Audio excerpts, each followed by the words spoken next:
You. I like it. It's something about you. I love that you started this show with that line. Yeah, you have to. Because it's it's one of those things that it just really stands out in this movie because it's so gracious but also so awkward. He's like, yo.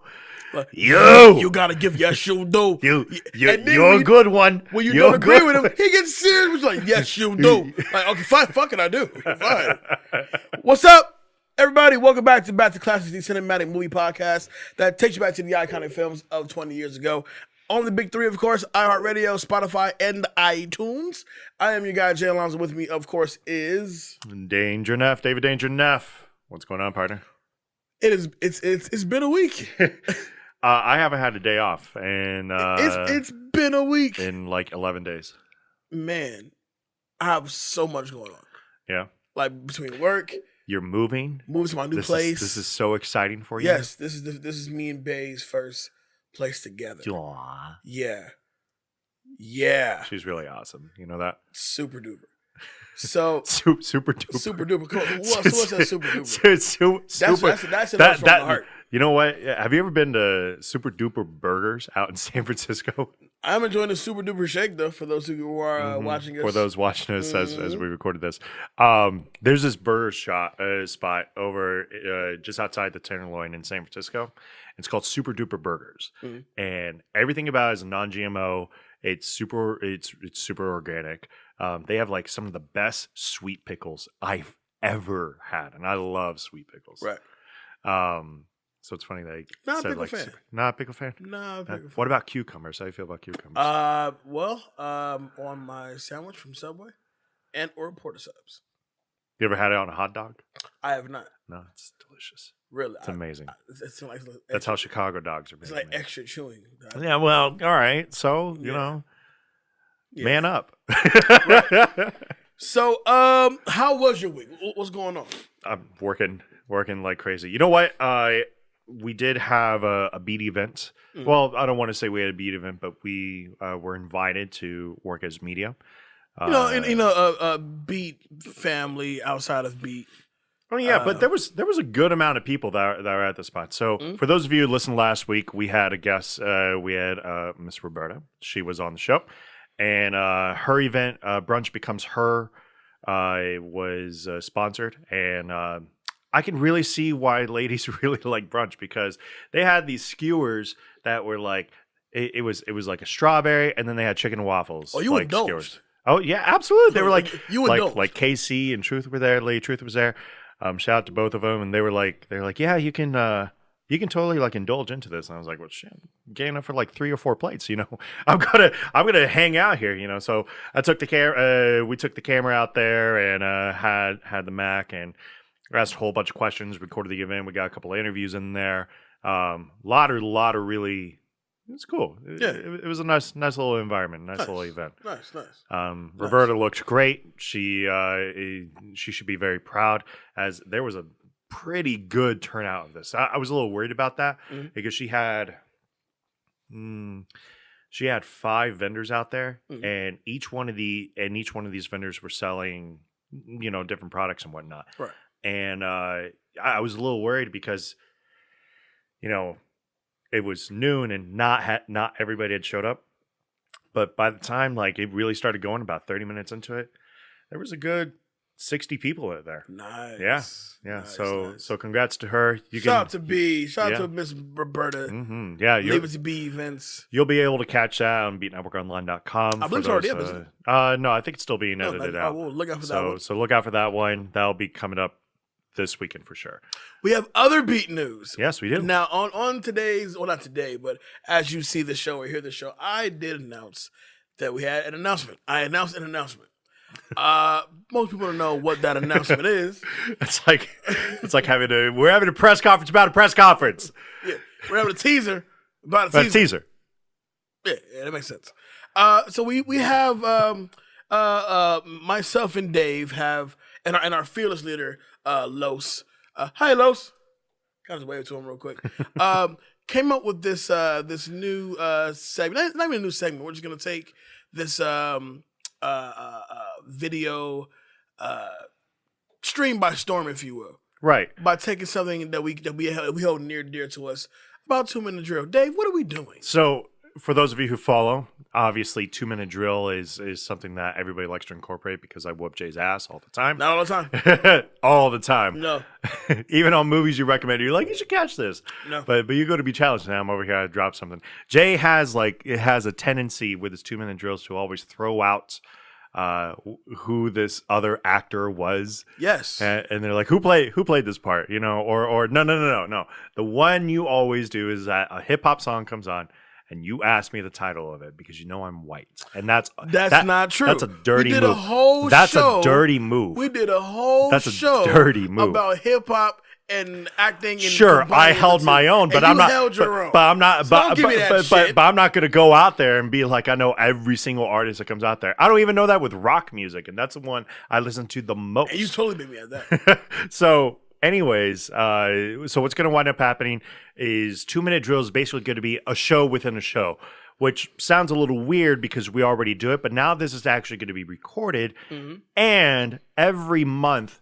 We're going to be keeping tally of this, and by the end of it, whoever the loser is, we're actually doing a challenge. Whatever popular social media challenge that's out there, the loser has to do it. So Jay this month... Just to be clear, we're not doing every popular social media. I'm not fucking with Momo, nothing like that. No. You're not doing Momo, but the Tide Pod challenge for sure. You're doing... No, I'm not doing that either. No, I'm not. But we did come up with some pretty clever challenges to kind of wrap up the month. Right. So for March, the loser has to do the Hot Wings Challenge. The Hot Wings Challenge is very simple. You eat a set of hot wings, about 12 of them within the hottest sauce that you could that's possibly out there within a short period of time, and we're going to record your reaction throughout this entire thing. Yeah. So one of us. We'll be sweating heavily. So expect Jay to be covered in a bunch of sweat because I am ready. I'm ready for this. Oh, just because we're doing this, let me say I really have to get some really hard hitting journalistic type questions. Oh, journalistic. Yes, I have to go deep to make sure you don't. Deep state and all that. Oh, the deep state of things. But yes, but like Dave said though, I'm looking forward to a 2 Minute Drill challenge. At the end of each month, we'll take turns picking new challenges, and we do it for your pleasure. We will be filming this, putting it up on the B page, on the Back to Classic page, all over the place, so you guys can check it out. And it should be fun. I hope you enjoy eating hotter than hell wings. Oh, I'll be fine. Yeah, I'm gonna be having my garlic parmesan and laughing my ass off looking at you. All right. Okay. Sounds like a challenge there, sir. We got some other stuff we got to talk about before we get into today's movie. So we have the second trailer. Well, I guess the official trailer. Yeah, it's really the because we only had a teaser. It was a teaser at first. Yeah, we have the second trailer or the official trailer to Hellboy. Yeah. I'm gonna just get mine out of the way real quick. I'm legitimately excited to check it out. Really? I didn't love the first two Hellboys with Ron Perlman. They are cool, as far and I also would love to see Guillermo, get his third one at it. Sure, of course. To close the trilogy. Right. But I wasn't crazy in love with it. I mean, if it's on, I'll watch it for sure. But what Ron Perlman brought to that role is essentially, we think Hellboy, you think Ron Perlman. Yeah, of course. Unfortunately, he's 68. That's a rough age. Ron Perlman's an old man now, right? So, exactly. So it's leading up to this entire casting. One of the things that was kind of locked into place was Ron Perlman was ecstatic about trying to push that last Hellboy out of there. Right. It wasn't going to happen. Right. He was too old at that point. The first two, while the second one was legitimately good. It just wasn't popular enough for it to warrant a third one. Right. And Guillermo del Toro was kind of up in the air about it. Wasn't sure if he was going to get the funding. So once they officially scrapped it, it was literally the next day they announced, "Oh well, new Hellboy's coming out. We got David Harbour that's coming in." Right.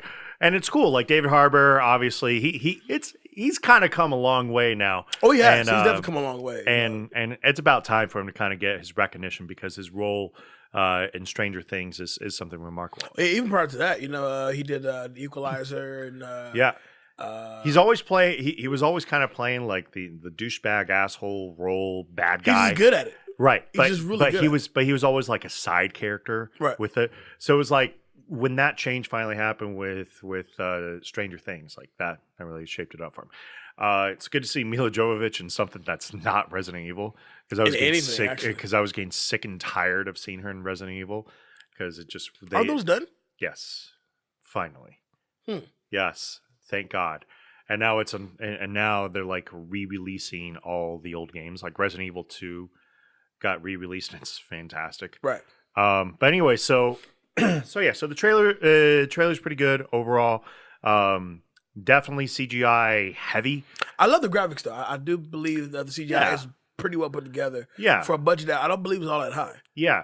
I don't know. I don't know what the budget looks like. What sort of expectations do you have? If you had to put like a rating on it right now, where do you think that expectation should be at? A trailer says a lot of things.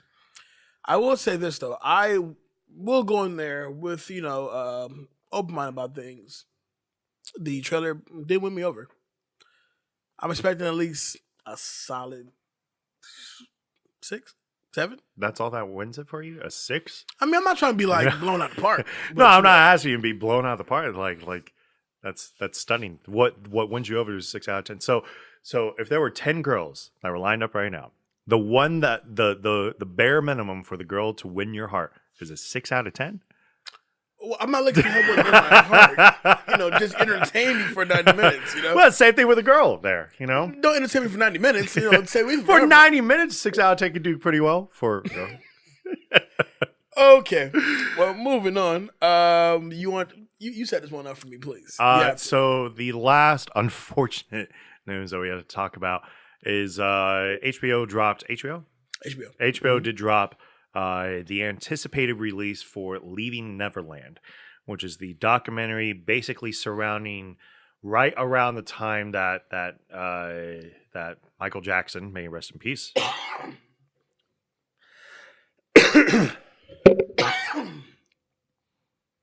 Michael Jackson, may he rest in peace. The allegations that came out about sexual assault with children, and obviously with kind of the news coming out with R. Kelly. Obviously, we haven't really talked about that. We've let the boys from the Noise kind of cover that, and how excited we are going to be for tomorrow when that official interview drops. Because when you go up the street to get shoes from your uncle, what we're talking about tomorrow. He's such an ugly crier. I mean, he sounds like the one old man down the street that has knowledge. I think Los actually said that he must be related to Tyrese because he's an ugly crier. Oh yeah. It was Kyler. All right, that's fine. Anyway, so I caught bits and pieces of it because at the end of it, I just. Look, I love Michael Jackson, so it's kind of hard for me to see this. I understand the culture that we're in now, right? But it just feels like you guys are tearing down an idol, which if that's what you guys are trying to do, well, bravo! Looks like you succeeded. Right. But you watched all 4 hours, right? Yes. Okay. So first of all, you had a free 4-hour block ready to go. Sounds weird, right? No. What happened was, I'm going to be completely honest. I did want to see it, and like you, I'm a Michael Jackson fan. Sure. We were born into the era of Michael Jackson. Yeah, of course. Still bringing out timeless music that were like essentially the soundtrack to our lives. I have the Thriller record. I have the original Thriller record still. Yeah, I bought the Thriller CD vinyl, and because mine was a CD. Yeah. Then I also got the 20th anniversary release or something like that. His story. Yeah, there we go. Yeah. So Michael Jackson, I've always grown up to have that love for his music. Of course, as far as, just what he has given us as far as like our growing up. Right. I will say this: the documentary, which I'm not gonna lie, I went into it thinking, oh, let's get a load of this bullshit, and because I, like many said, he did nothing to them kids. However, as an adult, as a father himself, as a father myself, that makes no sense. As a father myself, You cannot help but to watch. First of all, you can't help but watch it and then keep watching. Right. You can't do 30 minutes like, nah, I gotta see this through.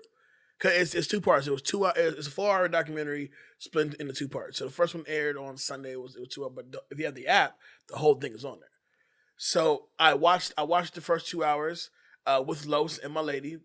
Los left early. My lady fell asleep. I had to finish watching it, and I can tell you with the things that are said, I learned a thing was us fans of Michael Jackson, we cannot take the notion of even remotely thinking he could have possibly done the things he was accused of. Oh yeah, because he was as an individual, MJ was pretty remarkable for what he did for the community. Very true. You know, I remember. I knew Michael Jackson as the international star before knowing him as the American star. So. Right. So for myself, seeing him as this international star, I mean, people were literally crying in the stands when they finally got to see him, because it was like they knew it was going to be massive legendary. You don't get that level of artists, especially with Michael Jackson, all the time. And then furthering that along, there was his charitable contributions that he would do. He had his huge programs in the early 90s. Right. He did the We Are the World, obviously, right.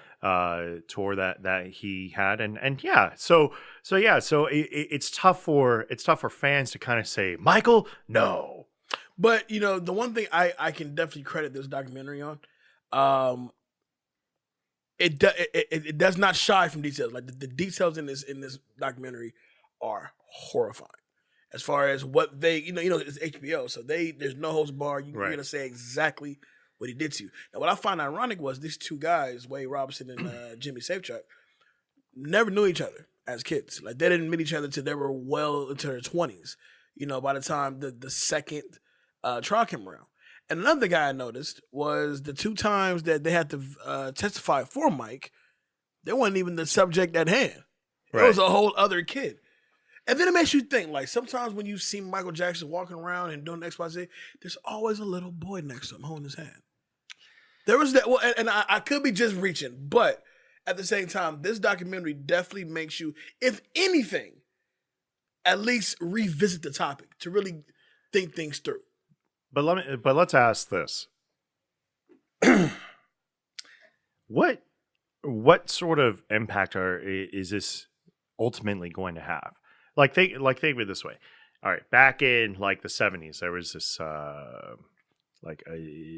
this British star, I can't remember his name, that basically he used to touch little kids and all that shit, right? But he was celebrated for a very long time, literally up until his death, and then almost immediately after his death, they put up like a statue of him, and then like a few years later, allegations started coming out and stories started to come out, and they basically tore down his legacy from it. Yeah. Do you think that this can have the same exact feeling for Michael Jackson? Well, the thing was, now that it's out, the dust is settled, I feel like the response to it is so unbelievably mixed. You have people who are diehard Michael Jackson fans that say, I don't give a fuck what this thing says. I'm still riding with Mike to the day I die. Then you have the other people who are fans, now feel a little different about things. Only because it's how this piece of filmmaking, this piece of art, how does it affect you? Right. You know what I'm saying? So if you're looking at it from the mindset of the thing that this documentary does, it overall lets you know he knew these 2. He knew Jimmy Safechuck, he knew Wade Robinson, he knew that they were children. And the thing with us Michael Jackson fans, like, no, he didn't do that shit. I love Michael. You love Michael Jackson, the music artist. You don't know Michael Jackson. So I guess my counterpoint to that is, what about the other kids that have, kind of come out of the way and say, no, this never happened between us? See, like Macaulay Culkin is a very, very popular version of that, because Macaulay Culkin, obviously, back in the early 90s, leading up really until right before Will Smith basically retired from Fresh Prince of Bel-Air, Macaulay Culkin was the child star, you know, and what wound up happening, obviously, is he would legitimately tell stories of you know, his experience with Michael, and he said how respectful he was, how helpful he was. Yada, right. yada. It's the same thing. So, but my issue more than anything with it is that I almost feel like it definitely puts the story to what's the word I'm looking for? To controversy. Like it's not like and maybe I'm a little ignorant here, because obviously if you're a pedophile, it's not going to be every kid. You're not R. Kelly, right. You know. But at the same time, all right. But at the same time, you know, these are pretty harsh allegations to actually say. Mm-hmm. When he died, there was the story of the kid that had the initial allegations that came out, and he literally said, "No, I was wrong. He never did anything to me," because it was so tragic that happened. So we had a kid already lie. What is the integrity of this documentary? You know, is this going to be just something? Because again, I'm trying to paint the canvas a little bit. With stories like the Jesse Smollett story, you know, R. Kelly. I was thinking exactly. You know, Jesse Smollett, R. Kelly. You know, now it's all of a sudden, oh well, why don't I go ahead and tear down this guy as well? Jim Carrey had that role where he's basically playing a Mr. Rogers type, right? You know, that really seems pedophile-ish, right? You know, but he's not. You know, and so it's one of those things where it's like the legacy of people. Everybody's done weird shit, you know. Oh yeah. But the reality is, at what level was the extreme of it? Even Elvis Presley is a good example of this. Elvis Presley was technically in a bed with a young girl that was a teenager. Mm-hmm. She was like 15. He was like out of the army, so 23. But even she says there was nothing that happened. It was, we were in bed, and there's that. So again, and mind you, and again, I'm going to sound ignorant because obviously I haven't watched this fully, unlike yourself. Mm-hmm. But it's just my problem with documentaries, with every single documentary I've ever watched, and believe me, there are some fantastic ones that I always recommend. There's a narrative. There's always a narrative. There's always something that kind of pushes it. They never ask the well, how do we know you're not lying? Right. And that's the question that you need. Like, how do we know this is not bullshit? Because you did, for a fact, testify under oath, he did nothing to you. This documentary explores things that are bigger than Michael Jackson. It explores the after effects of someone who dealt with, you know, child sex abuse, pedophilia since they were 7, up until how it affects them to present day. Oh, wait a minute, hold on. I'm going to let you talk. Go ahead. Now, with that being said, the fact that these two men have never met each other up until they're already in their 20s, however, have the same account of what happened to them, almost verbatim, when they were a young kid. Like Jackson, the way they describe it, I'll keep it as allegedly, because the only reason why the whole world is torn is because, one, he's no longer here to defend himself, and then 2, you guys said, I don't know if he did nothing to you. But the details of how he did, what he did, where he did, when he did, is so matched up with each other, and they never fucking knew each other for years. So if this is a lie, this is a very detailed lie. Well, it could be coached, obviously. Like, of course it could be coached. You know, but the fact that he had, I'm going to rant about this shit. The fact that there is, for example, Safe Chuck's character, not his character, but him. He literally breaks down every part in Neverland Ranch where him and Michael Jackson had sex. Sure. Which follows up with pictures of that exact location. Okay. Right? Then there's faxes between Michael Jackson and the children. And voicemails. And pictures and whatnot. And no sexual pictures. But the thing is, though, it's proven that these two dudes knew Michael Jackson. So before people could say this is bullshit, you didn't know Michael Jackson. You knew his music. I guess I want to look at it through a different lens.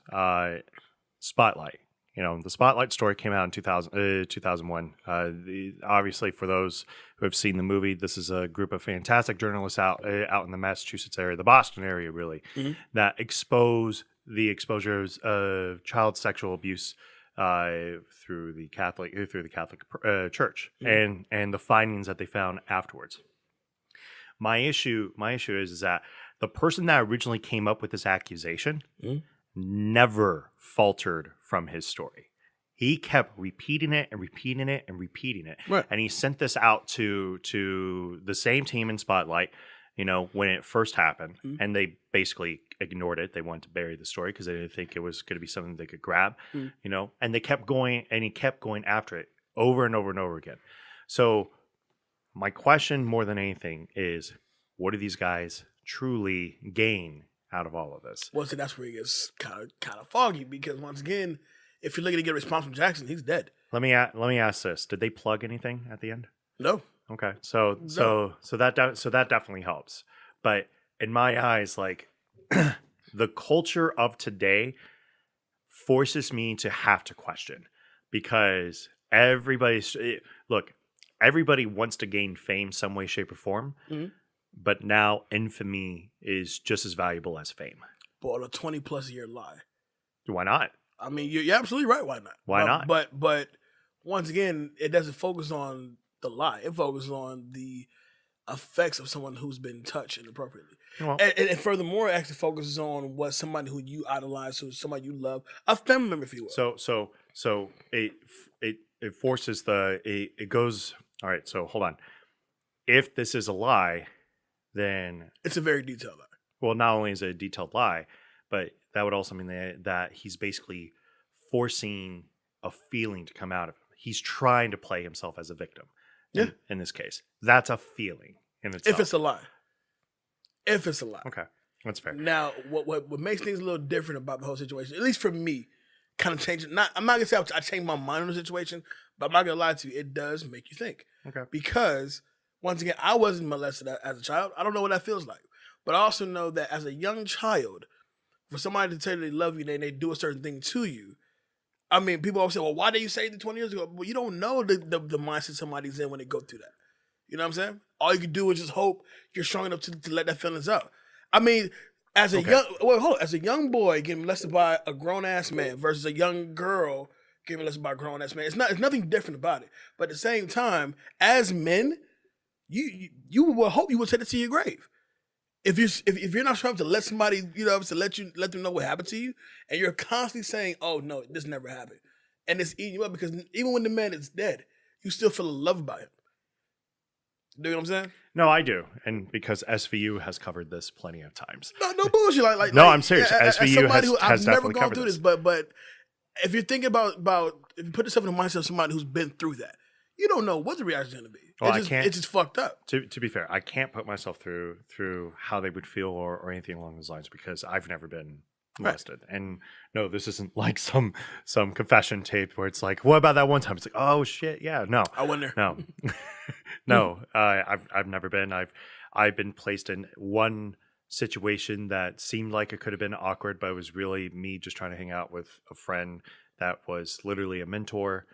And he was literally part of a mentor program, and he got in trouble with the military because of it. Right. Because I basically lied to my parents. Right. So that's one thing, and I can understand that. I guess I'll have to take your word for it.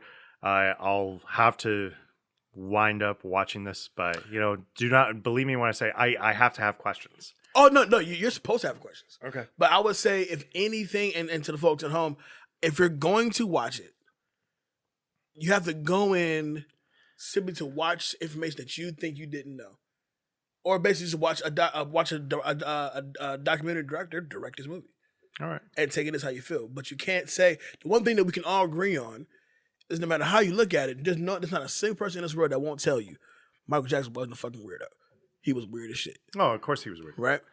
With his weird-ish, there's no way it at least makes you be like, damn. Like, now, once again, I'm not saying I believe anybody. I'm not saying that, Michael Jackson should burn it. I'm saying none of that. What I am saying, though, if it makes you feel any way, it will make you at least rethink the entire situation. All right. Most definitely. You ready for 2-minute drill? 2-minute drill. First 2-minute drill of March. It's gonna be a stomping. So we have the score clock up. We'll have a score clock, right? Yeah, we'll have a score clock. Yeah, of course it's recorded. Duh, of course so. You got the clock ready? You got the clock ready? We have the clock ready. I'll go first. You ready? I'm ready. All right. Oh, we got to go the challenge. Hot Wings Challenge. Hot Wings Challenge. 2-minute drill starts now. Caroline is crying in Dr. Sobel's office about a lost love. What's his name? The name of what? Of the guy that she's crying about. Oh, Mike, isn't it? It's actually Steve. Okay, that's fine. It's a white name. This guy's John. All right, that's fine. Complete this quote. No guest without. 3, 2, 1. No? All right. No. Next. No guest without next. Okay. All right. What's the name of the hotel Dr. Sobel and his son are vacationing? Sheraton, Miramar, something Palm Beach. That is incorrect, sir. It's actually the Sheraton Bell Harbor, Miami Beach. No, that's fine. All right. We'll shake it here. All right. What does Paul want to get for bringing in his guys to the set? Bring the guy to the set. Yep. To the set of what? To the set. 3, 2. To the set of what? Oh wait, you know what? All right, let me change it up. Hold on. Who's Paul? Who is Paul's cousin? Shit. 3, 2. Oh 1. shit! What's his name? Carlo. Hey. All right. When Paul is explaining his dead dick problem, how many times has he been unable to perform? 8. Shit. And what was Laura's surname before she got married? Marizano? McNamara. One down, ladies and gentlemen. No, because if you get it wrong, I get the point, don't I? In that case, it's 3-2. So then I win. No. You have to get the question right to get the point. No, but you got it wrong, so I still get the point. What question did I get wrong? You got like 3 wrong. I got 2 wrong. I got 8 times correct. None. One question. You got none right. What question did you get right? None. That's not the point. I'm telling you. Fuck it. Whatever. I don't. So I'm up 1-0. It's a total throughout the whole month. We got 3 more shows. If you don't know what we're talking about, we're taking it back to 1999 with the Harold Ramis, may he rest in peace, Billy Crystal, Robert De Niro comedy. Analyze This. Original release date, March 5th, 1999. Shares opening weekend with Cruel Intentions and Lock, Stock, and Two Smoking Barrels. See, this was not a bad weekend. No, this was a really difficult week when it came to deciding schedule-wise. Because I really enjoyed Lock, Stock, and Two Smoking Barrels. I did too. But I felt like it had been a while since we had a Robert De Niro, Chaz Palminteri, and Billy Crystal movie. You know, ever. But we did De Niro and Palminteri for Bronx Tale. Right, yeah, but that was some time ago. But we needed a good Italian mob scene. It's comedy, you know. Yeah, but De Niro at this point was kind of edging towards the comedies because I think Meet the Parents came out in 2000. The very next year. Yeah. Production budget $30 million with a box office total of $176.9 million. Rock solid. Currently 69% on Rotten Tomatoes. That's fair. I think so. Yeah. That's pretty fair. Let's talk about this movie, man. You said this is your first time seeing it, right? So, walking into this, I'm a big Harold Ramis fan, and not because of Ghostbusters. Like Ghostbusters was not the movie that made me fall in love with Harold Ramis. It was actually, Stripes. I'm a big. That was like the first comedy I knew Bill Murray from, right, and John Candy. Right. So it was one of those movies that it also had Harold Ramis. It has one of my favorite lines I've ever heard in a comedy. It just Harold afterwards, once he kind of, I don't want to say got out of acting, but he kind of had a foot out the door. More focused on the directing side of things for sure. Right? Yeah. Now for me, it's probably a guilty pleasure for me for sure. But Multiplicity. How many? Oh yes, love Multiplicity. I love Multiplicity it's a great also. Movie. That's got to be a super throwback this year. Multiplicity. I'm serious. I've seen it forever. Like that movie. I've probably seen that movie at least a dozen times. I've seen it a solid 10 times. Right. I mean, but think about it. Think of what Harold Ramis. It's funny because when you think about directors and whatnot, and you think actor directors, Harold Ramis doesn't really get the what he really deserves. Because think about what he's all directed. He's directed the original Vacation. Yep. He directed Caddyshack. Mm-hmm. He directed Groundhog Day. Mm-hmm. And this is where, Multiplicity, analyze this, analyze that, the sequel, Bedazzled.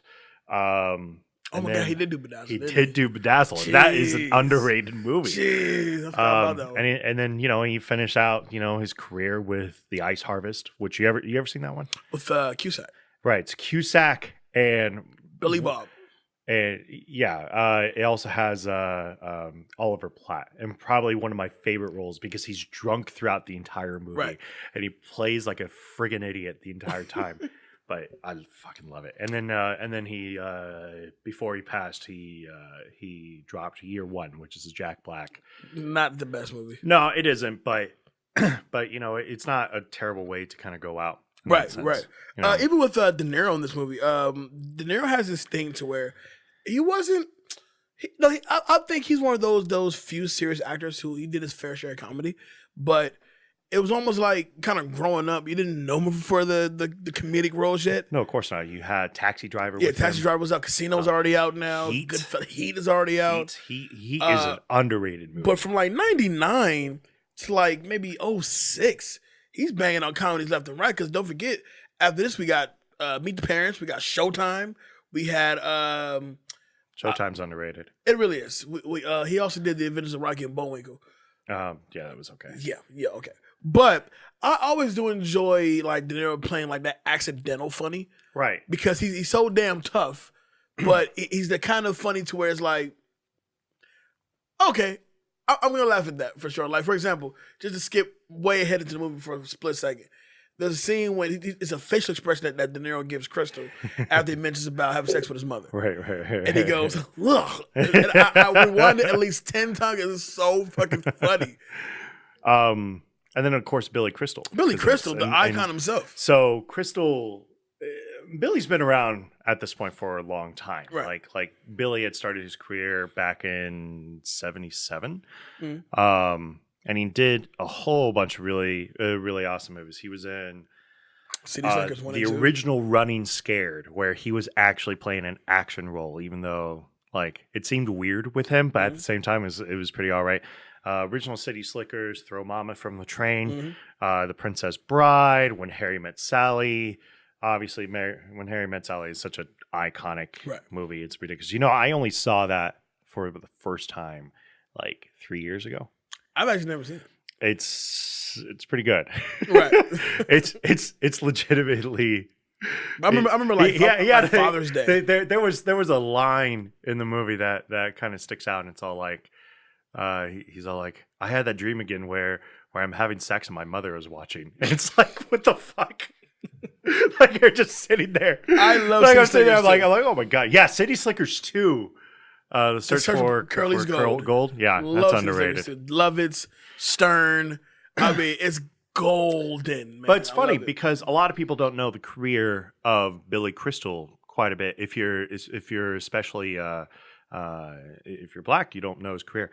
You realize his father owned the Commodore in New York City. Mm-hmm. So the incredible jazz record place that got the starts of Etta James, Duke Ellington.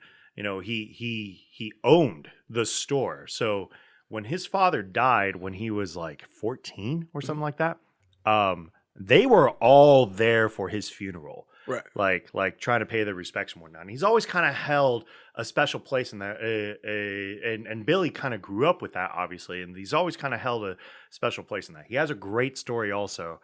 He has a comedy special that's out. It's called 800 Sundays, right? Mm-hmm. It's like a 2-hour comedy special. Mm-hmm. And it's basically him talking about being raised by his father, the talk of the Commodore, and being raised by his mother. He has this great story of how he basically played basketball against Lou Alcindor, right? Kareem Abdul-Jabbar, all right, while in high school. And they had to play each other, and everybody knew who Lou Alcindor was, right? Billy was actually riding the bench until one of the players got injured. And this was like after his father died and kind of recently after his father died, when the coach basically put him in. Puts him in, yeah. Right. So they go, and there's a jump ball situation that Billy has to jump for. Mm-hmm. Billy Crystal's like 5'5", maybe 5'7", right? Maybe, and he has to face Lou Alcindor, and he kind of explains this beautiful story. He's all like, my mother like got up and she cheered me on. She was like, come on, Billy, get the ball. And he goes, and I jumped up as high as I could, and I took a swing. And I hit Kareem Abdul-Jabbar in the nuts. But that's how Billy is. Like Billy's kind of one of those guys that you could really tell you would get along with him incredibly well. Mm-hmm. And he gets along with everybody. As you can tell, everybody has always wanted to work with him. Yeah. You know? Now this movie, I remember my father really, really wanted to see it. I think we got our first trailer for it, back then. But rewatching it for the show, I was quite surprised. Like, there's some good stuff in there, actually. Yeah, as far absolutely. as the comedy business, some good stuff in there, actually. Yeah, the dead dick joke had me dying. The dead dick joke is so funny. But even like small things like when Soap was like he's slapping up, what's his name? Juicy? You're right. Jelly. Sorry. He's slapping up Jelly like at least 4 different times in the big boss meeting. And then Chaz Palminteri in this movie is hilarious. Of course. I mean, and so what's great about this movie is that you get these two icon. Well, put Crystal aside for a second. You have De Niro and Palminteri. Right. These two guys are legendary Italian actors, you know, that are known for that mob scene. By the way, what was Palminteri's character's first name?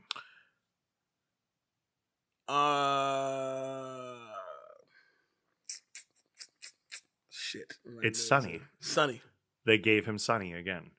Is Sonny again? Yeah, because think about it, he was Sonny in Bronxtale. Right. So they made him Sonny again. So this is like the unofficial sequel to Bronxtale? No, it's nothing like that.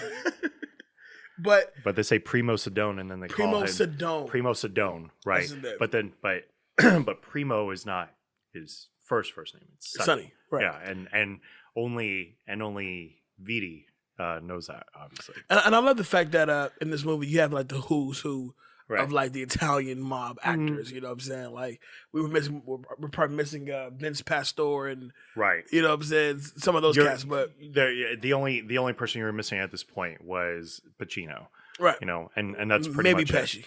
Yeah, and Pesci, Pacino right. And Pesci. Mm-hmm. So anyway, so let's kick off this movie. So it starts off with mob boss Paul Vidi and his consigliere Dominic, basically discussing an upcoming meeting. And actually, this takes us back to the past. And what it's talking about is about 40 years ago, there was a meeting that happened. There was a meeting that was supposed to happen. Bosses. Right, a meeting of all the famous Italian mob bosses. Mm-hmm. And there's a little bit of truth to some of this stuff. Mm-hmm. And I wish to be fair, because the mob families in general, they've never always gotten along. Right. Like this wasn't like the 30s when they all got along. This was like later 70s. Families are kind of divided. You have the Chicago family here, you have a New York family here, and then you have the battle for New York that would basically happen, where it used to be, it was basically the Italians versus the Irish for the longest fucking time. Right. And then everything expanded, and so everything was kind of there. So it kind of takes back to a meeting like 40 years ago when Paul Vidi's father was supposed to take place in this meeting. And what basically happened was the FBI got word that this meeting was basically going to happen and broke up the meeting. Right. The original idea was to basically split up New York between these families and that it was going to be okay. Right. Now, fast forward 40 years later, and it's discussing, basically how are we going to survive at this point. And they said that they basically need to do a meeting again. And it was something a little remarkable, to kind of figure this out. But anyway, so once it fast forwards, they're in this spot, and Dominic warns Vidi to look out for Primo Sedano, who's an up-and-coming mafioso who wants to be known as the capo di tutti capi, which is the boss of all bosses, right? When a gunman comes in and kills Dominic. Now, real quick, when that scene does happen, let's talk about he missed that bullet by the skin of his ass. Right. What did he go back for? He went back for a toothpick. That's right. And the minute he goes inside, the shooting begins. Right. Like, oh shit. A hell of a way to open the movie, though. It was, because Dominic gives a great monologue. There's actually a decent amount of violence in this movie. Oh yeah. That kind of solidifies that R rating that they were aiming for. So it's a little weird because I almost want to say this is kind of a soft R movie, but then you see some of that early violence and you're like, oh yeah, like this is serious. That's pretty bad. Oh yeah. So then it passes over to the psychiatrist, Ben Sobel. Now Ben Sobel, played by Billy Crystal, which there's nobody else can play this character but Billy Crystal. No, I agree. And he may quickly be the front man for that guy award because he's actually pretty remarkable in this movie, especially all he goes through. He's a psychiatrist. He's a single father. All his sessions take place at his home, which is important to know. Yes, very true. He has a son from a first marriage that lists in, but his patients just they come by, and it's the same shit, different day. I'm not sure how I'm pleasing my husband the right way. He says I want to do this, and I don't know how I feel about that. Blah blah blah blah blah. Right. So it's not challenging to him, and he's getting ready to marry Laura McNamara, who is out in Miami Beach, who's played by Lisa Kudrow. And I got to give a lot of credit to Lisa here because at this point, again, and just like last week, not last week, 2 weeks ago when we talked about Office Space, these were actors that were kind of pigeonholed into these, I need to play Phoebe, or I need to play Rachel in this role. And Lisa was really kind of trying to break out a little bit from this. They go to basically, he goes to his father's book signing, right? And because a wedding is supposed to take place, and the parents aren't really going to go, and he's all like, but Mom, Dad, this is a once in a lifetime experience. Well, I guess twice in a lifetime experience for me. And I'm like, yeah, that's pretty true, buddy. And on the drive home, Sobel rear ends the back of a car that is carrying jelly, and a dude who, because Paul Vidi's crew is trying to figure out who was responsible for the death of Dominic, so they kidnapped a guy and looked like they were going to kill him and wind up not doing so. So Jelly goes, and this is actually hilarious. Goes and he gets rear-ended, and clearly the trunk flies open, and you can see the guy and the trunk like struggling through. Yeah, now that part I thought was hilarious because when he hits the car and the trunk pops open, not Jelly, the other guy walks over, just punches him out real quick. Right, yeah. So as Jelly's trying to kind of smooth it, Jelly, by the way, is played by Joe Vitarelli. Right. As he's trying to smooth the situation over, the other guy's like duct taping the fucking trunk shut. And I mean, he's got like he's all like, look, you guys are over there, you're duct taping the trunk of, he's like, you're duct taping the trunk of your car. And he's like, oh no, it was like that beforehand. And then like the car starts moving, and you hear kind of screaming coming from the back. He's all like, oh, something must be wrong with like the gas spurts or whatever. Like gas knots or something like right. that. And he go, hey, what are you gonna do? I thought that shit was dope because I love how mob or mob-esque movies can't take that comedic turn. Like, you ever seen the movie Mafia? Yeah. With Jay Moore? Yeah. Perfect example. But moving forward, now, Paul feels like he needs to see a shrink. Right, because he suffers a panic attack. But the minute tells the doctor you're bullshit, it's a heart attack. Right. And basically and again, total mob scene here. Jelly's in there with Paul. Mm-hmm. And he's all like, "You're bullshitting me," and immediately, like the other guy just like knew what was going on, because you see the curtains start closing, and he just immediately like stands in front of the door, and you hear basically his doctor getting his ass kicked, because I'm saying because of trying to do his job. I'm trying to tell you what actually happened. Right. So Jelly recommends Sobel, right, because he got his business card from it, and initially. So this was... Wait, quick question for you now. Go ahead. As he gives Paul Sobel's card, he goes, "Is it good? Yeah, he's pretty good. He has his own business card." What does Paul say? Oh, he has his own business card. Like he was basically like being sarcastic. Like, what a fucking achievement. What a fucking achievement, right? I was like, yeah, this is going to be good. Now, to be fair, we at Beat Network need our own business card. So if you guys feel like supplying that for us, you're more than welcome. Oh, they're coming. They're coming. Because that would be a fucking achievement. A fucking achievement, for sure. So anyways, so Vidi comes in. And first off, Jelly comes into this room. And this was a little hilarious because Sobel's with his client, right? And this client... And the problem with this client, do you remember what the problem with the client was? With Sobel's client? Yeah. He always, he just agreed with everything. Right. So he would literally say to him, he would say, "Carl, you have a problem." That's right. Like, your favorite rejection. Yeah, that's right. Yeah. I do have a problem. However, Carl comes up because when Jelly comes in to like interrupt the whole session, right? He says, "Listen, I'll give you $100 if you go. The 150, go 300. He ain't that fucking crazy." Right. And then and then Carl's all like, "Look, I stood up for myself. Thank you, dog. You changed my life." Carl could very well be that guy in the movie. I can tell you right now. But this is when Sobel gets to meet Paul Vidi for the first time, and of course, that exchange is so odd. Because even De Niro's reaction to the first couple of words is he goes, "Yo, you found something. You did something there." Right.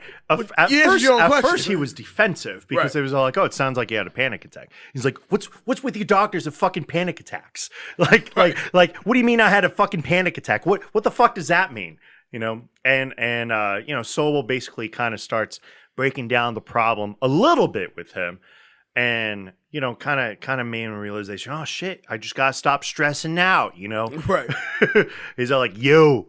And this is the first of 4 times he does this in this movie. Right. Where he's all like, you're a good one, You're talented. You're really talented. And so I was like, no, I'm not. No, I didn't do anything. No. No, you got a fucking talent, I'm telling you. So Sobel goes because he's going on vacation to get married, obviously, and travels down to Miami Beach. And everything's kind of nice. He did say to his fiance at this point, Lisa Kudrow, Laura, basically that Paul no, he didn't actually say it to him. Yeah, no. But they kind of go and kind of be a little bit cordial with each other, and the sun. And the sun. Like the sun's kind of funny too, because it's all like, he's like, "It's fine. I can hear better from my room anyways." And he runs to the room. Right. I love that part too. So and basically later that evening, Jelly comes in. Paul is shirtless for sure. And Sobel. Yeah. Sobel is shirtless and probably butt-ass naked, cuddling with his fiance. And Jelly's over here like trying to wake him up. "Hey, Doc, Mr. Vidi wants to see you." Are you fucking serious? Right. Bruh. Props to Jelly for being that fucking loyal. Because I couldn't do it. I could be like, "Hey, boss, can this wait in the morning?" Like, I'm sure he's sleeping. So real quick, let's break that down a little bit. Mm-hmm. So Paul travels several thousand miles to see Dr. Sobel because he's basically having a panic attack. Right, but he thinks the source behind the panic attack, which I think is probably one of the funniest scenes in the movie. Of course. By the time, so this has a very. You ever seen What About Bob? Yes, it is. It has a very What About Bob feel right there. Yes, it is. So when someone gets to the little bar where Vidi's at, and he's talking about whatever the issue is, and he begins to like literally break down, right? And so like, I'm not gonna do this. I'm going back to my room. You call me. I'll talk to you when I went to New York. But why did he leave in the first place? Do you remember? I think he was kind of being standoffish about whatever he was there for. Right. No, what it was he was actually sleeping with his girlfriend. Yeah. By the way, and he's married.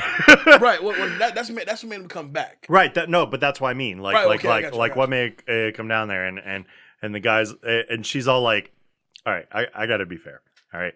Because if I was cheating on my wife, and I'm not married, I'm single, but if I was cheating on my wife and the girl I'm seeing said this to me, yeah, it'd probably ruin the moment for me too. She's all like, what's wrong, Paul?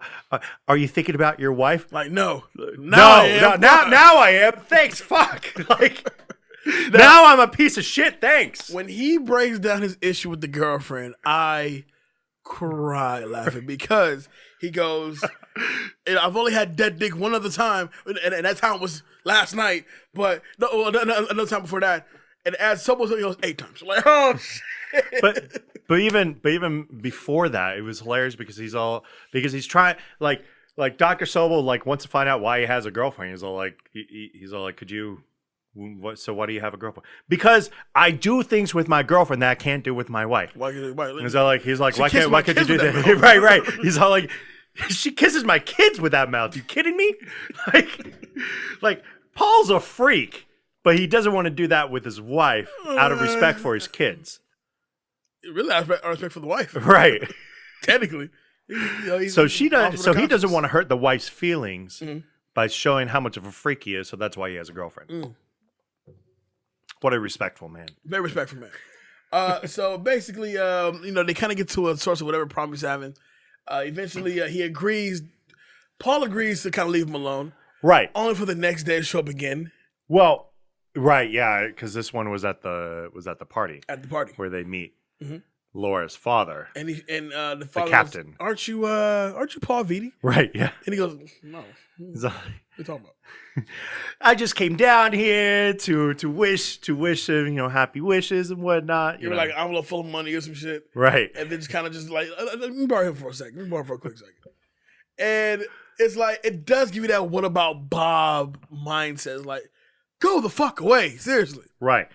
And mind you, in this process, Sobel has kind of started to really stand up to Paul in a lot of ways. And it's not because he doesn't respect him or he doesn't fear him, but he realizes that he obviously wants to fix his problems, like overall. And he's all like, that's it.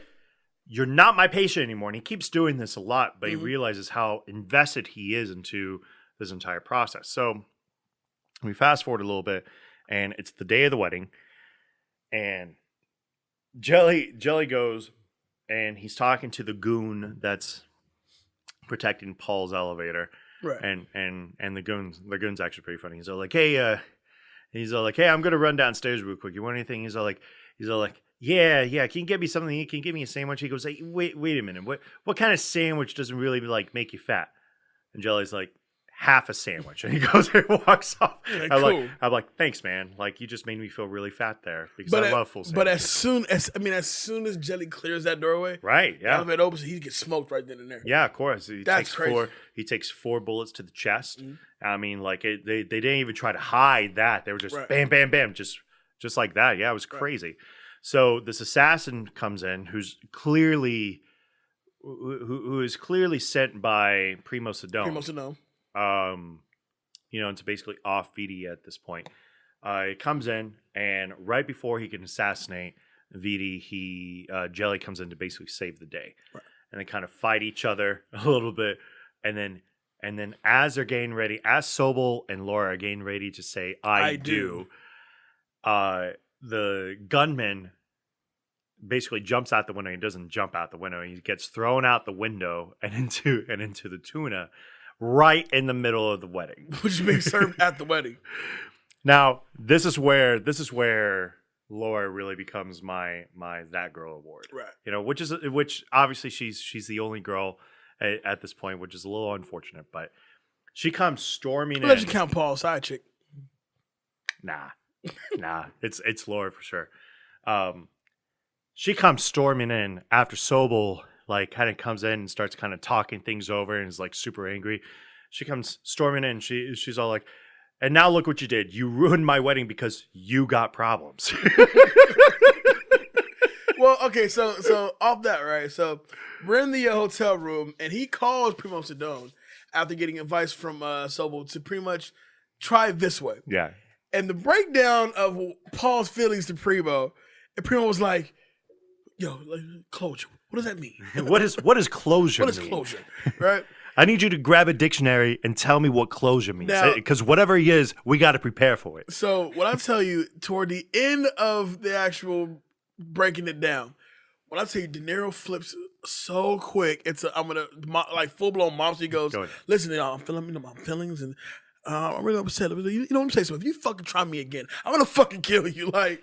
Right. He switches. I'm gonna cut off your dick and shove it up your ass. I'm gonna make balls to your family. Like, send your balls to your family. I mean, he switches up so quick. Oh God, I love that shit. It catches you off guard. Yeah, I'm like, oh shit. And then you cut to Chris. Chris is like, "I didn't tell you so." Right? But I love how like Primo kept it so clear. Go ahead, "Hey Paul, what? Fuck you." Right. And things with the vote. Right. Exactly. So G. It is. So Sobel and his family return to New York, as does Vidi.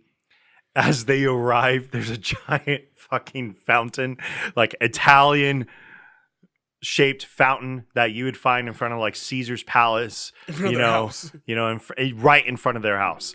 And Crystal throws out a classic line here. He's all like, "Honey, call the Vatican and see if they're missing anything."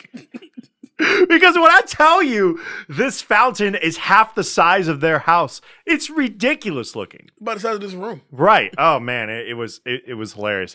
But in this process, the FBI has suddenly taken an interest because they've heard of rumors of this meeting basically taking place. And they're sitting in the house, basically looking to rat on Vidi, have Sobel rat on Vidi. Mm-hmm. And at first he's not buying it. He's not doing any part of it. So then what winds up happening is because they've been kind of playing low, Sobel tries to meet up with Vidi to kind of figure out a little bit more what's going on. And they kind of have a little bit of a falling out inside of the church.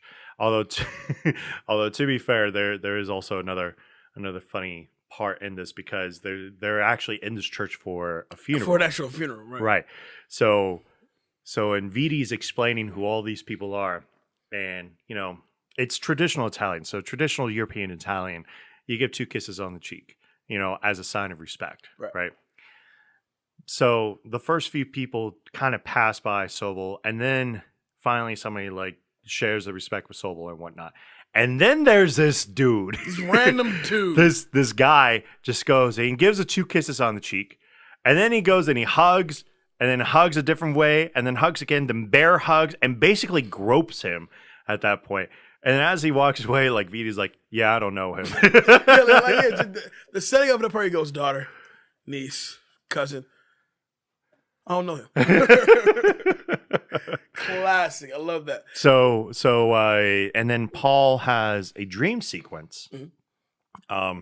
That is literally playing out one of the most famous mob scenes ever. Godfather. In any movie. It's the Godfather scene where Marlon Brando initially gets gunned down. Right. As somebody goes to try to pick up some oranges, he goes to pick up some oranges. 2 people come in and basically shoot at him, and in this process, he recognizes that the word father or papa in this case was incredibly important. That's been kind of putting out there. But this is when they kind of have a little bit of a falling out. So initially they take a recording from somebody who's basically been a mole this entire time for the FBI, and basically piece it together back to Sobel saying that Vidi's going to kill him. And it's so fucked up too because the original audio was saying, if anybody touches Sobel, I'm going to kill them. They already edited that part. So they take out they just take out the I'm going to kill him part. So anyway, they're in this Italian restaurant, and come to find out, this was the Italian restaurant that you come later to find out Vidi actually lied about how his father died, which he said that he died from a heart attack, but come to find out he was actually murdered. Right. And murdered in front of him, and it just so happened to be in this Italian. He saw it coming in this Italian restaurant. Mm-hmm. So that's when Sobel realizes that he's kind of cracked the case a little bit. So he takes out his wire. And he basically goes back, to speak with them, and they basically try to do the whole mob thing where they take him out to the middle of I don't know. It's like a wasteland area, like a garbage dump area. Very mobbish. To basically gun him down. And so in this process, like Sobel's able to talk Vidi into basically what's going on. Right. And Vidi just hysterically starts breaking down crying with a gun in his hand. Right at the same time. Sobel, by the way. Right at this time, Primo Sidone's men come up to basically gun him down. I mean, they have an M16 and they're just shooting. They actually shoot one of Vidi's guys, but he survives. And Jelly's over there with like this handgun trying to gun him down. And Sobel's over here. Vidi is on the ground hysterically crying. He is not fighting in this. He's like, Paul, you gotta shoot. And it's just not happening. They're kind of going back and forth and whatnot. And finally Paul's just like, well, maybe just take your fucking anger out. He takes like the gun and he shoots off a couple. He says, let's turn this nice grief into a murderous rage. Let's turn this nice grief into a murderous rage. Yes, please. And Jelly winds up gunning him down. At that point, now that everything's kind of figured out, wedding part 2 comes up again. Before that, another 2-minute drill question. He asks Jelly, "Did I hit the guy?" Right. What does Jelly say? He goes, "No, you hit the refrigerator and then the transmitter." No, I hit the guy. You hit the transmitter and the and like the Trans Am or something like that. Good shot though, All right, next wedding. So he goes to next wedding, which in this case it's beautiful, looks great, no problem, right? And as they're getting ready to once again say our I do's and whatnot, Jelly is in a bush at the wedding. This is an indoor wedding, by the way, and he's in a bush, which is it's so stupid to look at. And he's trying to get Paul's attention. He's like, Mr. Vidi, needs you again, and Paul's like, I'm in the middle of my wedding. He says, just be really quick. And he's like, hey, he looks super. He's like, hey, why don't you go ahead and hurry this thing up a little bit? And he's all like, I now pronounce you man and wife. And he's all like, all right, you two kiss, let's go, right? She's like, fuck it. And the only reason why Laura wasn't as mad as she should have been is that it was the first time she was acknowledged that she was now Mrs. Sobel. Mrs. Sobel, right. So Paul goes and come to find out, well, Paul's missing at this point. Right.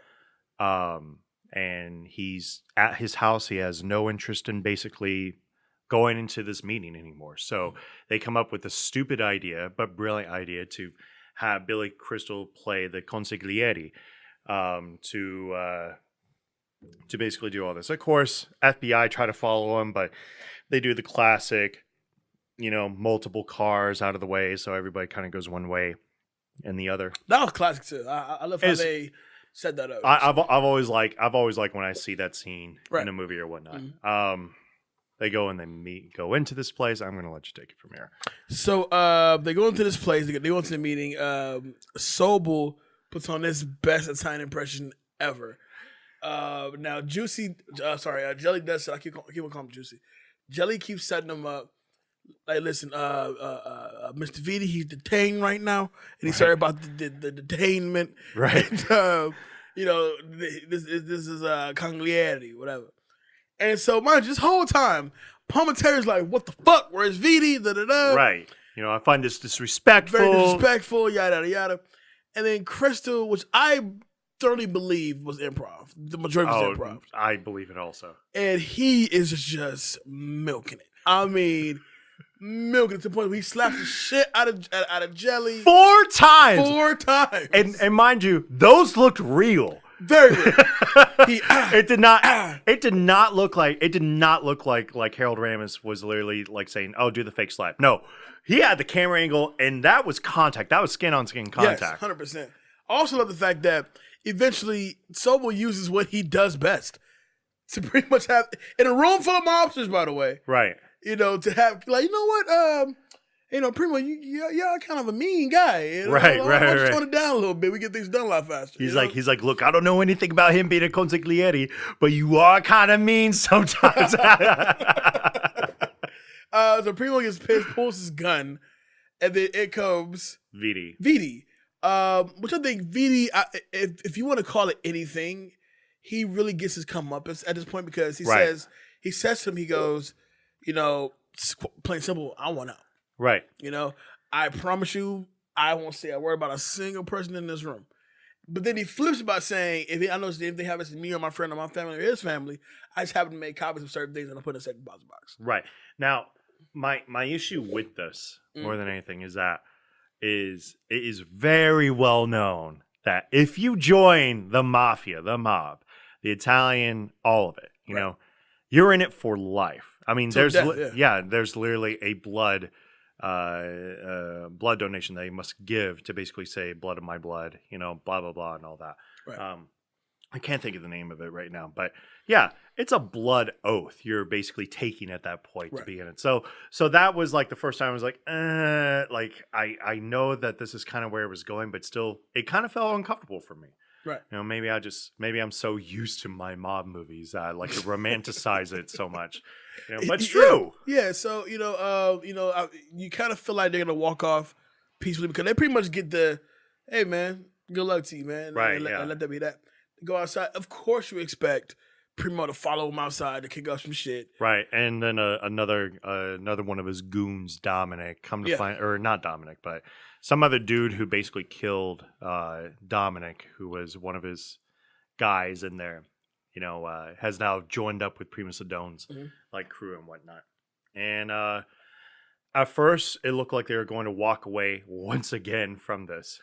And then Primo Sedone, pulls out a gun and bullets start firing. Bullets aimed at Vidi, and Sobel trips, according to himself. But he's wearing a suit at this point that has a bulletproof lining in it, and basically takes a bullet for Vidi at that point. Yo, good one. Yeah, that's good. That would be like the 4th time this happens. Third time. Yeah, one more time. Oh, right, in the prison. Yeah. Yep. So now here we are. The movie pretty much wraps up from there. Right. FBI intervenes. Mobsters are arrested. Sobel's taken to the hospital. All right. Sobel visits Vidi in prison. Vidi has only gotten 18 months. Yeah. Primo Sedone is killed in prison, though they don't. They straight up say it, though they don't say who did it or whatnot. Right. Vidi thanks Sobel for his help before informing him that that Primo's dead, and basically says, when I get out, whatever. Right. And then at home, Sobel dances with Laura. But this time, it's Tony Bennett who, come to find out that was one common interest that Sobel and Vidi basically had. And is a friend of Paul Vidi. Of course. Tony Bennett is straight up just singing, all of his hits, right. For them as they kind of dance the night away. And that's how the movie wraps up. That analyzes this. Let me ask you this. Your first time watching it. What would you overall give it if you were Rotten Tomatoes? They gave it what, 69? 68. I'm okay giving it a little bit higher than that because I actually think that this movie has aged well in the course of 20 years, especially with the idea of therapy and a mob boss.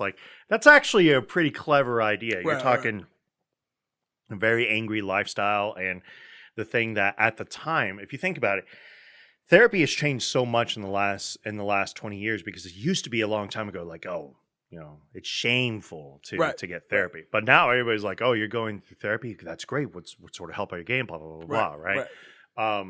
But yeah, so it definitely resonates to today's world a little bit more than I thought it would. So yeah, I'd probably give it like a 75. It definitely ages well. It definitely ages well. Yeah, it definitely did. Now I've never seen the second one either, and I've heard different things. I've heard the second one is okay. The second one is okay. It still has its moments for sure, but it's not the first one. Now, this movie was never made to become a sequel. No. Initially. But they actually wound up saying, the success. So it's one of those cases where it's like, if a movie is best to be a standalone, just leave it alone. It's fine. I don't need it. It's like Carlito's Way. Carlito's Way is a pretty incredible like mob story, especially with like Sean Penn's part. They had Carlito's Way rise to power or whatever. Did he? It was not good. It was not good. No, it ruined a lot of things there.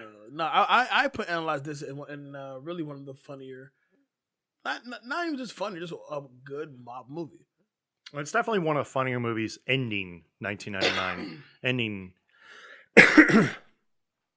It's definitely one of the funnier movies ending 1999 for sure. Absolutely. Even though we're only in the start of it, to end the 90s with a movie like Analyze says, it's actually not a bad thing. Totally.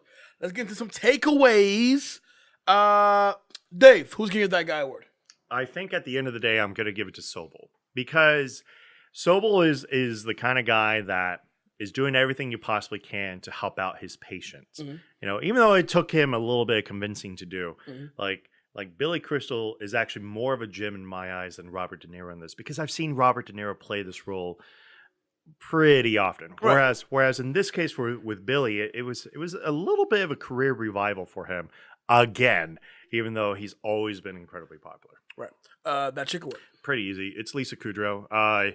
They tried to exploit the meanness of Phoebe that you see in Friends a little bit, but she's but in this case, Laura McNamara is definitely somebody that you can see why Sobel wants to marry her. Right. Basically.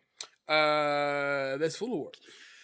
This one is actually a little difficult because there's not a lot of fools in this movie. Mm-hmm. If you really think about it, like the assassin's just carrying out whatever. Prima Sedone is, trying to be a couple de tutti capi, Mm-hmm.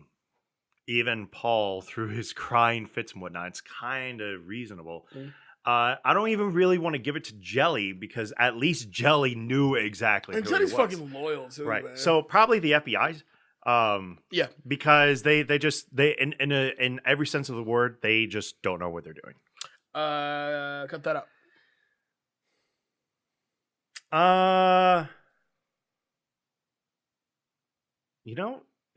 It's maybe shorten the prologue a little bit, but that's maybe it.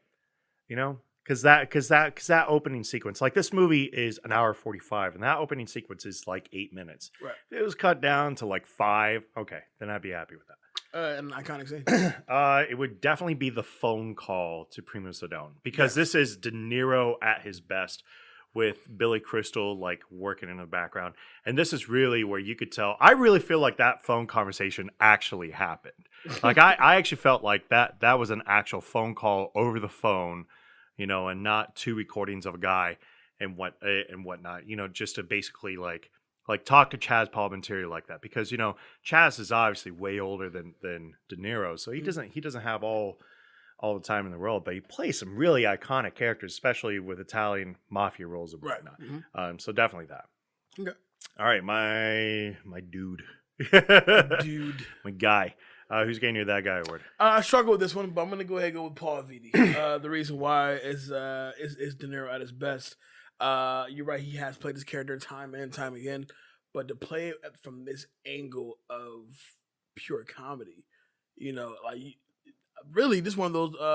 Outside for those obvious spoofs of mob stuff, this is the first time you got an actual mob movie from a comedy spin from it. And I felt like what De Niro brought to the table I thought was fantastic. Yeah, that's fair. Yeah, mm-hmm. as a comedy standpoint, as a mob movie, yes, that is definitely a different appeal. Mm-hmm. I like to always throw in. I do like A Bronx Tale isn't considered a comedy, but definitely has a lot of funny moments. Oh yeah, absolutely. That girl award.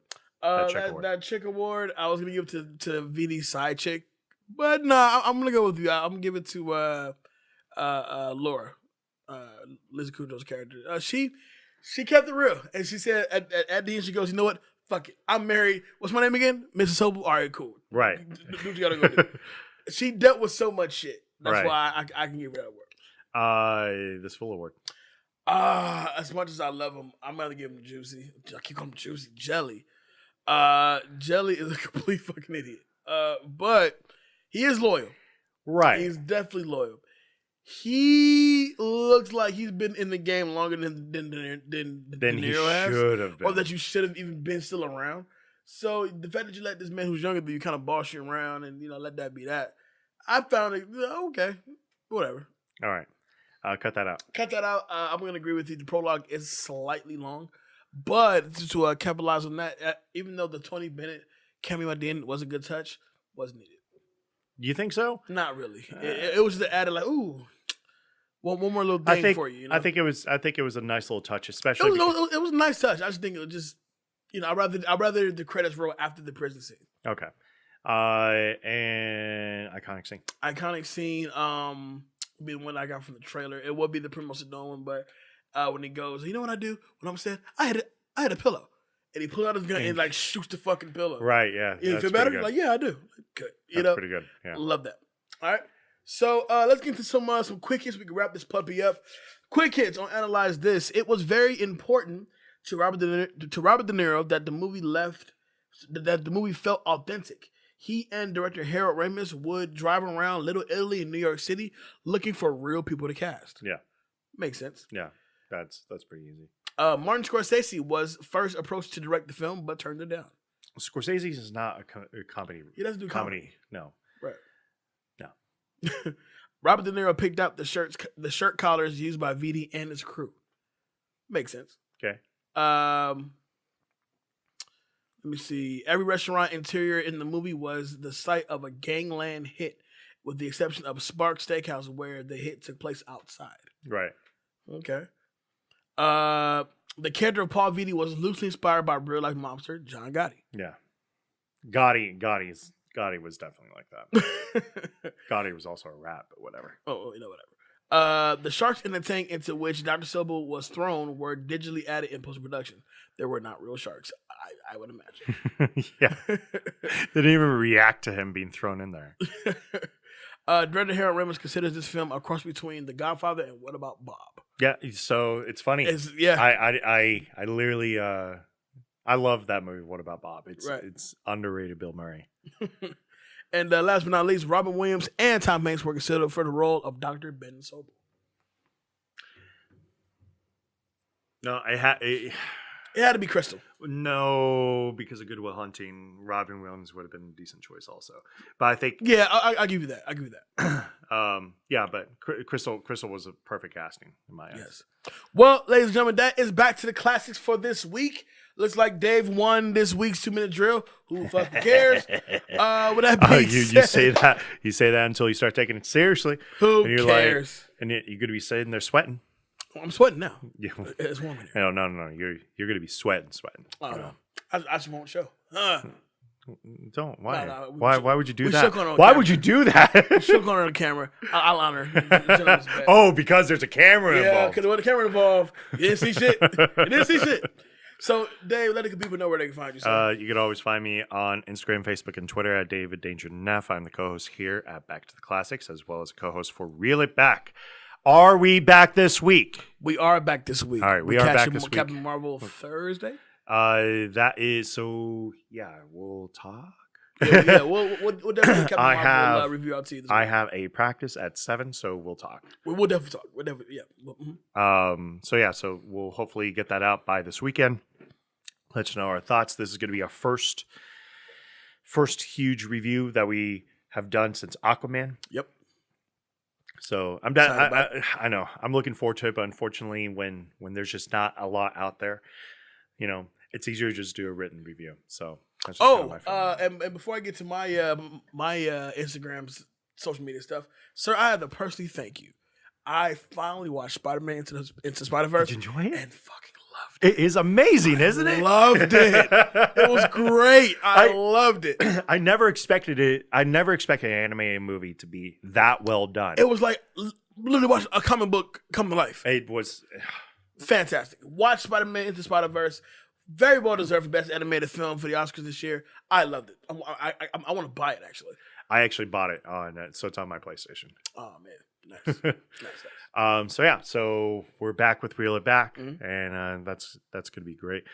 Still posting out some new articles that are going to be out there. We're definitely going to go more on camera media from this point forward, so more digital media. So if you guys have any questions, comments, concerns, or anything you want us to cover, hit us up. Let us know. My guy, Jay Alonzo. Where do they find you? You can find me on all the social media simply at I am Jay Alonzo. You talk to me and I'll talk back. That's Facebook, Instagram, Snapchat, and Twitter. Of course, the Facebook group, Back to Classics, a movie talk group, is up and popping. Jump on in and join the conversation.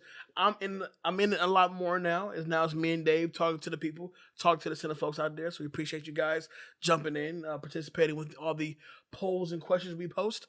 Of course, follow us on Instagram at BTTC Podcast. BTTC Podcast. I feel like I'm always saying like 3 T's. You ever catch that? No, you do the 2 T's, but one time you said like 3 T's. Did it like BTTC? Back to the classics. It's BTTC Podcast. All right, we have a guest on next week. We're not gonna tell you who it is yet, but that is the show. This was a good one. Yeah, I enjoyed it. Definitely a good one. Watch Michael Jackson. Never let. Yeah, I will. I just got fined 4 hours. Just 4 hours. No big deal. Shout out to the whole Beat Network crew. Shout out to the iHeartRadio and all the big threes out there. With that being said, I am Jay Alonzo, and with me, of course, I'm Danger Naff. Back to the Classics. See y'all next week. Peace. Peace.